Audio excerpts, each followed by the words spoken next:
안녕하십니까. 비상대책위원장 조국입니다. 우리 경제가 총체적 위기에 직면했습니다. 지난 7월 한미 양국은 큰 틀에서 무역 협상을 타결했습니다. 바이오와 반도체는 최혜국 대우를 받기로 합의했습니다.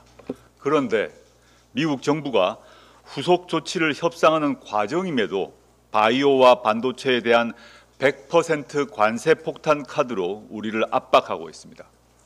이런 상황에서 트럼프 대통령은 한국이 미국에 투자할 3,500억 달러는 선불이다 라고 목까지 박았습니다.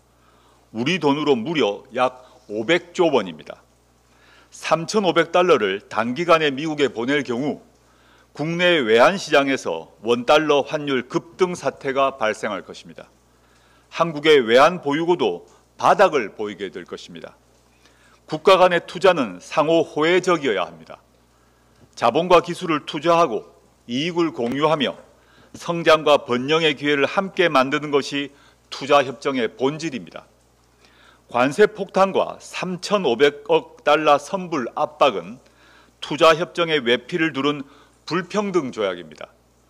수탈과 예속을 강요하는 것입니다. 한미 양국이 70여 년 동안 다져온 신뢰 기반을 흔드는 행위입니다. 첩첩산중입니다. 그래도 어떻게든 돌파구를 찾아야 합니다.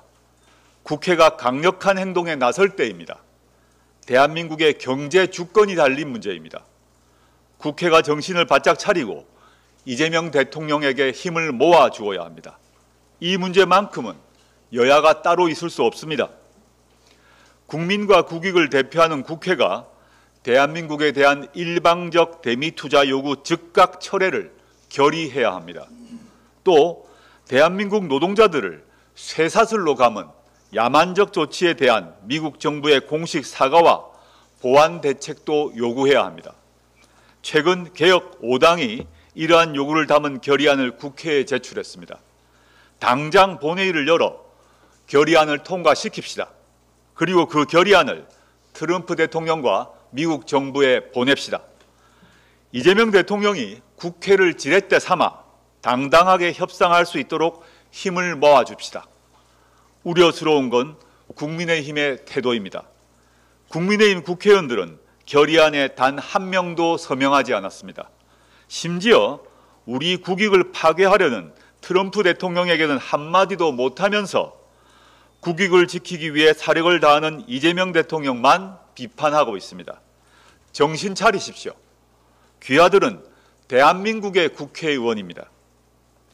주말에 국가정보자원관리원 화재가 발생했습니다. 나라의 디지털 심장부가 마비되는 초유의 재난 사태입니다.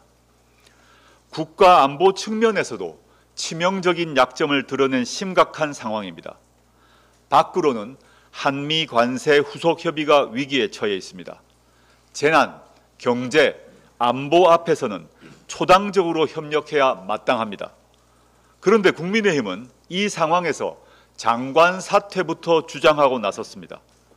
2023년 비슷한 사태가 발생했을 때 당시 윤석열 정부의 무능했던 대처를 국민 모두가 기억합니다.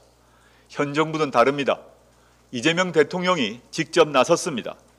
즉각적으로 대국민 사과까지 했습니다.